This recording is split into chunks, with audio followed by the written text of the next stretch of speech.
Okay, so we've got the piston and rod assemblies out. We got our crankshaft here. This is the piston that had the rust in the cylinder. If you look at that, you can see that that top ring is just completely seized in there. So definitely had some issues with this motor. Customer said he was debating whether or not he was going to try to run this thing. Well, it's definitely wouldn't have run. He would have had some pretty serious problems. So it's a good thing we decided to take it apart. So now that we've got our piston and rod assemblies, we got our crankshaft here. So we're going to go ahead and pull these caps off. Ford was nice enough to number their caps from the factory. If you look at these caps, we got a number 1 here. They actually cast the number of the cap plus an arrow facing the front of the motor right into the cap. These caps are mated to the block. You can't mix these up. They have to go in the exact place that they are in. So they got to go back onto the same journal. You can't ever mix these caps up. Main caps are kind of like snowflakes. They're unique to their position. You can't put this in any other position, nor can you put this cap on any other block. The same thing goes for the rod caps. So we have to keep these caps in their respective locations. So we're going to pop these bolts out.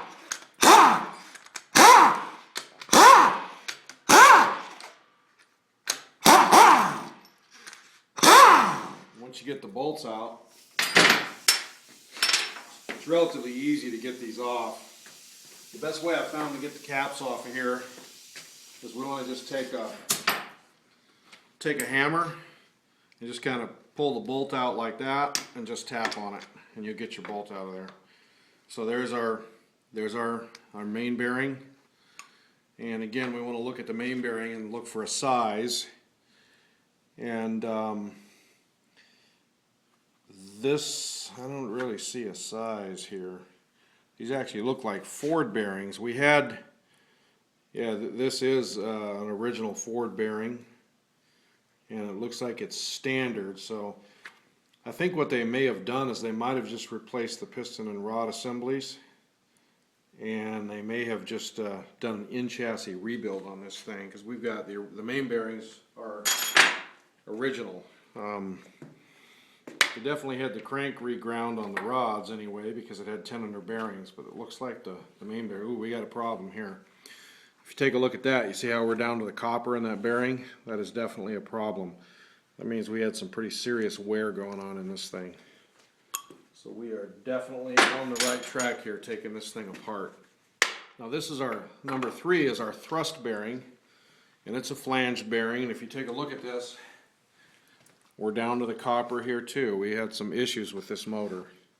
But the thrust bearing is a flanged bearing. It's in the center here, and that flange fits right in between these machined areas, and this controls the forward and rearward movement of the crankshaft. And so that's our thrust bearing, our number 3. Number 4 here, showing a little bit of wear and some discoloration there on that one. Doesn't look too promising. And then this is our rear main cap here, and the bearing is also showing some wear. Once you get to this point, get your main caps off. The best way to get these cranks out is to grab the snout up here, and then we'll just grab it in the back and we'll pull the crank straight up out of there. I like to set the crank up on the bench on its end. I don't really like to lay these down because they have a tendency to sag if you lay them down. These are our upper bearings, and we'll go ahead and pull these out. The thrust bearing, you kind of got to get a screwdriver underneath this flange to get it out of there, and there's your flanged bearing. So we'll set those aside. Now we've got our camshaft to contend with in here. We can get to it. So we'll just kind of push this out this way. We got our cover off the front, and like I said earlier, the lifters didn't want to come out of this motor, but now that we've got this down to the cam and the crankshaft, we'll set the cam aside. We're not going to be reusing that cam. Now we can go ahead and flip our engine over. If you look down in here, if you look at these lifters, you can see that they really don't want to go up. There goes that one. But see, some of these are tight. I'm pushing on that. They don't really want to come out. You never want to force those lifters out up through the top. It's better to push them down in. We're not worried about them falling on the floor because all this is going to be replaced. Just knock them down in. That way, if they're mushroomed on the bottom, you don't damage that lifter bore by forcing those to come out the top. So we'll just knock them all down in. Pull our other head gasket off here, or what's left of it anyway. And there you go, you got your bare block. We've got these cylinders here. Don't look too bad. If you look at them, you can actually see the crosshatch in there. The one that I was a little concerned with, though, is this one here. Like we talked about earlier, we got some pretty serious rust going on in this cylinder, and so we're going to have to see if we can bore that, or what is able to be done. We may have to sleeve it. One of the next things that we need to do is we need to get these cam bearings out of here. So what we do for that is we have a cam bearing driver, and we'll go ahead and grab that and we'll knock these cam bearings out.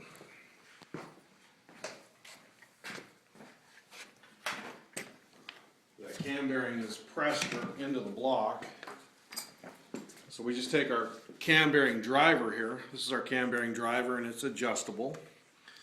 And so we'll go ahead and put that right into the cam bearing, expand this out, and that rubber piece expands out into the center of that cam bearing. And once we get expanded out on the inside of that bearing, we just take a hammer and hit the end of this and drive that bearing on out of there. And so that is our, we'll fish it out of there. If I can get it with these big old gloves on. This is our cam bearing that's pressed into the block. So we got that baby out of there. We'll go ahead and knock all the other cam bearings out in the rear plug. And then in the next segment, I'll show you there's a couple more things that we have to do to finish stripping this block before it's ready to go to the machine shop, because we want to make sure it's completely stripped so they can clean it and get all the vatting, and then we'll start getting it machined. So we'll get it down to the other shop, we'll get it in the tank, and then we'll do some machine work on it. That's it for now. We've basically got the block stripped. If you take a look, we got our block here. We got kind of a mess on the floor with all of our lifters. We've got our piston and rod assemblies over here. And of course it's all in disarray now, but we will organize this and save what needs to be saved.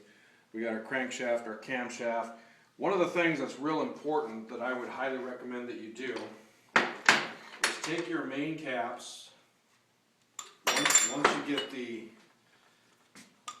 cam bearings out of there, which we will do, we want to take our main caps, and there's number 4, arrows pointing this way. We want to put these back on the block because we don't want them getting mixed up or anything like that. So, and when you do put these main caps on, I just want to show you this real quick. If you take a look at this main cap here, if you look right here, you can see that the main cap is not seated, or it's not sitting down on the block. Before you tighten the bolts on these, it's important that you take a hammer and just kind of seat that cap in and make sure it's flush. If you try to torque these bolts up, and they will need to be torqued before they go to the machine shop, because we don't want the heat of the hot tank to distort the block in any way, especially on these because they have kind of a thin main web area here. So we're going to put all these caps on and torque them to specs, but we need to make sure that they're seated. And so once we get the bearings out, get the plugs out, we do have one more segment of teardown that I want to talk to you about, and that is we need to strip all the oil galley plugs out of this, and I will show you how to do that when we get to that point. Okay, and that is the final part of that segment.